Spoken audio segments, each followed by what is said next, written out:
7월 5일 화요일 정례 브리핑을 시작하도록 하겠습니다. 먼저 제9차 한중 어업문제협력회의가 양국의 외교부 및 어업 관련 부처 관계관이 참석한 가운데 오늘 7월 5일 화요일 오전 우리나라 광주광역시에서 개최되었습니다. 오늘 회의에서 양국은 조업 질서 현황 및 개선 방안을 협의하고 양국 간 어업 분야 협력 과제의 이행 상황을 점검하였습니다.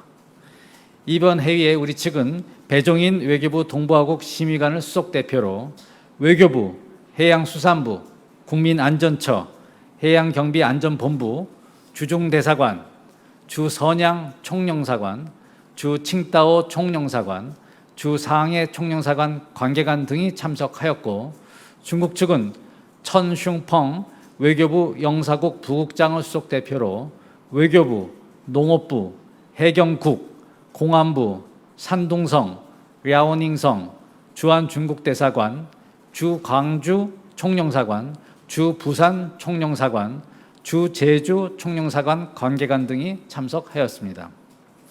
오늘 회의 결과에 대해서는 정리가 되는 대로 추후 보도자료를 통해 알려드릴 예정임을 참고하시기 바랍니다. 양국 대표단은 이번 회의 참석 계기에 목포에 위치한 서해 해양경비안전본부를 방문할 예정이며 해양경비안전본부로부터 서해 조업질서 현황에 관한 브리핑을 청취할 예정입니다.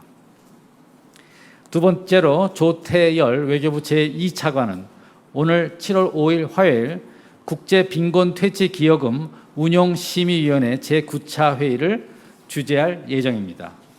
이번 회의에서는 국제빈곤퇴치기여금 운영 현황, 지원사업 평가, 신규 지원사업 승인 등에 대해 논의할 예정입니다. 특히 신규 지원 사업으로는 아프리카 난민 지원 사업, 사하라 이남 최빈국 대상 모자 보건 사업, 감염병 예방 사업 등 총 6건에 대해 심사할 예정입니다. 한편 김형진 외교부 차관보는 러시아 모스크바를 방문하여 7월 8일 금요일 마르글로프 러시아 외교차관과 제16차 한러 정책협의회를 개최할 예정입니다. 또한 김 차관보는 7월 7일 목요일에는 오시포프 러시아 극동개발부 차관과 제10차 한러 극동시베리아 분과위원회를 개최할 예정입니다. 이번 분과위에서는 극동시베리아 지역 내 농축산업, 수산업, 보건의료 협력 및 진출기업 애로 해소 방안 등에 대해 논의할 예정입니다. 이상입니다. 그럼 질문을 받도록 하겠습니다.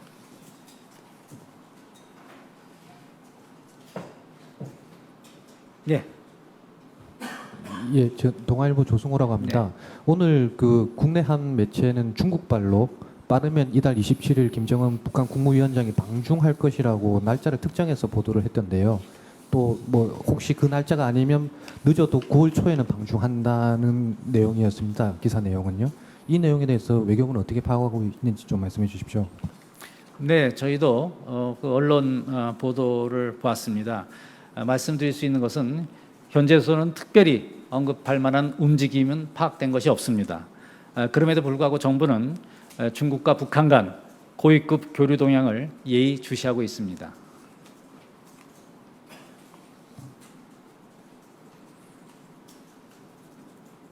네. 네, 이데일리 장혜원 기자입니다. 오늘 그 로즈비 국무부 차관보가 외교부와 그 국방부를 또 방문할 것으로 알고 있는데 이 사드 문제에 대한 논의에 대해서는 좀 구체적인 언급을 하지 않은 것으로 지금 알려져 있는데요. 이게 뭐 지금 중대한 안보 사안이니만큼 혹시 관련된 논의가 뭐 있었는지 뭐 이런 것들 좀 확인 좀 부탁드리고요. 꼭 오늘이 아니더라도 사드 관련해서 논의가 좀 진전된 부분이 있는지 뭐 어떤 매체에서는 이제 뭐 거의 마무리 단계로 보인다 뭐 이런 관측까지 나오고 있는데 여기에 대해서 외교부 입장을 좀 말씀 부탁드립니다. 네. 오늘 그 프랭크 로스가 외교부를 방문한 것은 오늘 그 외교부 원자력 비약산 외교기획관과 제2차 한미 우주정책 대화차 외교부를 방문하였습니다. 아시아 순방의 일환으로 방한한 것으로 알고 있습니다. 이번 그 회의에서는 국제사회의 급격한 우주 활동 증가로 우주 잔해물 문제가 각국의 평화적인 우주 활동에 대해 직접적인 위협을 가하고 있다는 데 인식을 같이 하고 안정적인 우주 환경을 위한 국제 규범 논의에 있어 양국 간 공조 방안 등에 대해서 논의하였습니다. 오후에는 국방부 정책실장을 면담하는 것으로 알고 있고요. 그거 사드 문제를 포함한 그런 사안에서는 국방부에 주무부처인 국방부에 문의하시는 것이 적절하다고 봅니다. 추가로 그럼 외교부에서는 관련 논의가 없었다는 게 공식 입장이신 건가요? 그렇습니다. 네.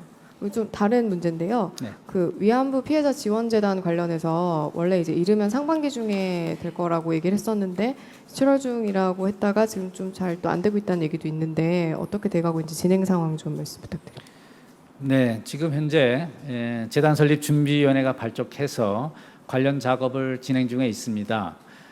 저희 외교부로서는 정부 차원에서는 가급적 7월경 재단 설립을 목표로 준비 중에 있습니다.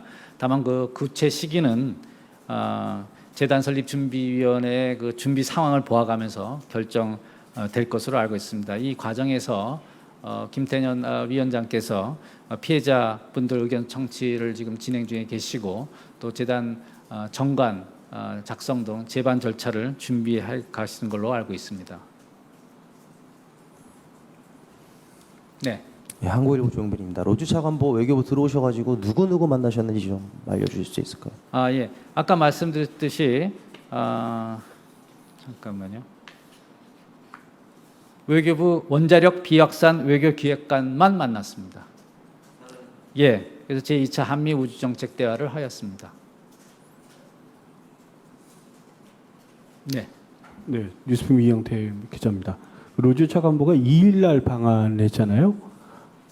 네. 일본을 거쳐서 2일 날 방한을 하고 오늘 그 외교부 아까 말씀하신 원자력 비확산 외교기획관 만나고 오후 4시에 국방부 류재승 국방정책실장을 만나는 걸로만 지금 그 발표가 됐습니다. 근데 2일부터 그러면 오늘까지 혹시 그 일정을 좀 확인할 수 있나요? 네. 여타 일정에 대해서는 저희 외교부가 주선한 것이 아니기 때문에 일정에 대해서는 아는 바가 전혀 없습니다. 네. 네. 그 일본의 그 세계유산 유네스코 등재가 지금 오늘로 1년을 맞았는데요. 그 최근 언론 보도에 의하면 그 일본 정부가 구체적인 후속 조치를 하고 있는 그 흔적이 안 보인다 이런 보도도 있었는데 이 1년 맞아 우리 정부의 좀 입장이라고 할까요? 좀 있으면 좀 말씀 좀 부탁드리겠습니다. 네, 말씀하신 바와 같이 오늘이 만 1년이 되는 날입니다. 외교부는 한일 양자 차원은 물론이고 유네스코 등 국제 무대에서 이 건과 관련해서 지난해 세계유산위원회 결정을 상기시키면서 일본 측의 성실한 이행을 촉구해 오고 있습니다. 앞으로도 우리 정부는 일본 정부와의 협의 등 가능한 모든 계기를 활용해서 일본 측이 성실하게 후속 조치를 이행하도록 지속 촉구해 나갈 예정입니다.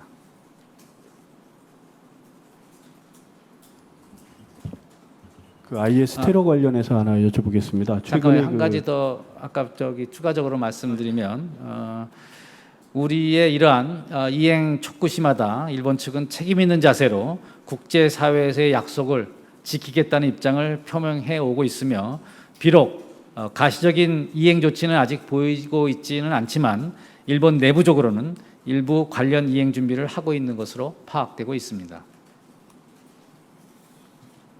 네, 말씀하시죠. 네, 최근에 그 이슬람 국가 IS 테러가 연쇄 테러가 계속 빈발하고 있는데 혹시 한국도 지금 이미 이제 그 IS의 테러 대상국에 포함이 됐다는 보도가 이미 나온 적이 있고요. 그래서 현재 지금 우리 정부에서 그 어제 그 가디언 보도를 보면은 IS가 지금 많이 이제 그 쫓기면서 이라크 군이라든가 이제 동맹군으로부터 쫓기면서 그 점령 지역이 축소되고 그래서 더 지금 어떤 테러에 더 집중을 하고 있다 이런 얘기가 나오거든요. 그래서 한국 정부가 지금 그 IS 테러에 대해서 어떻게 지금 대비를 하고 있는지 그리고 혹시 그 뭐 국민들의 어떤 안전이라든가 이런 걸 위해서 정부가 하고 있는 대책이 있다면 좀 말씀해 주시기 바랍니다.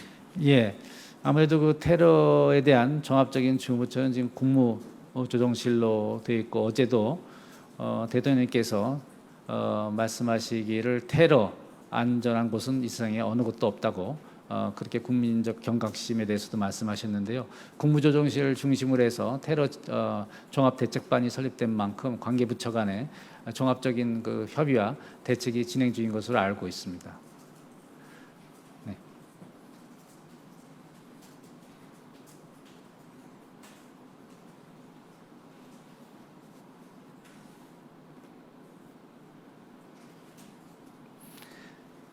예, 더 이상 질문이 없으신 것 같습니다. 그럼 브리핑을 여기서 마치도록 하겠습니다. 감사합니다.